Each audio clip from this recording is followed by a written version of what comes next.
آج مینڈیٹ کے ساتھ حشر ہوا ہے اور کوئی کہہ رہا ہے فیک ہے، کوئی کہہ رہا ہے کہ دیا ہوا ہے، اس کی وجہ بھی آپ ہی لوگ ہیں، کیونکہ ہم تو پی ٹی آئی کے ساتھ حکومت میں بیٹھے ہوئے تھے، آپ دونوں لوگ اپوزیشن میں تھے، پیپلز پارٹی اور لوگ نہیں، بلکہ آپ لوگ جیلوں میں جانے والے تھے۔ یہ تو ہم نے آگے آگے 7 ووٹ آپ کو دیے اور اس 7 ووٹ دینے کی وجہ سے جو ہمارا ووٹ بینک تھا وہ ناراض بھی ہوا اور اس بار وہ ہمیں اس نے ووٹ بھی نہیں دیا، کیونکہ اس نے تو وہ ان حالات میں بھی جب آپ نے زبردستی سیٹیں پی ٹی آئی کو دلائی تھی، اس وقت بھی جو 7 سیٹیں ہمیں ملی تھی وہ ہمارا اپنا مینڈیٹ تھا۔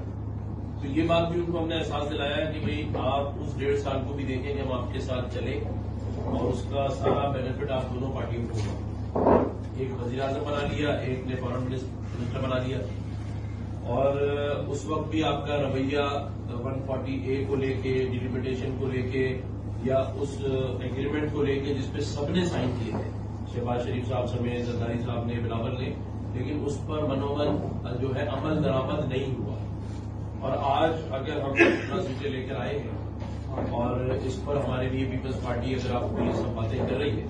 ڈکٹیٹ کر رہی ہے، اور اگر آپ ہمارے ہاتھ باندھ کے اس کے سامنے ہی ڈال دیں گے تو یہ مناسب چیز نہیں ہے۔ اور بات یہ ہے کہ اگر ہمیں مینڈیٹ ملا ہی ہے جس طرح اوروں کو ملا ہے، ہم نے یہ بھی سنا دیا کہ اگر ہمارا 100% والا ہے تو لوگ یہ بھی کہہ رہے ہیں کہ ایسی بھی پارٹیز موجود ہیں، انہی کی طرف ہمارا اشارہ تھا کہ ان کا 200% جاری ہے، یعنی جن کو رات میں اور دن میں ملا کے بھی نہیں ملا، دوسرے دن ملا ہے، تیسرے دن جا کے وہ 200% والے۔ تو یہ بات بھی ہم نے بڑی کلیئرلی ان کو سمجھا دی۔ اب فیصلہ ظاہر ہے رابطہ کمیٹی نے، خالد بھائی نے، ہم سب نے مل کے کرنا ہے کہ ہم کس حد تک ان کے پریشر میں آتے ہیں۔ پریشر ان کا صرف ایک ہے، وہ یہ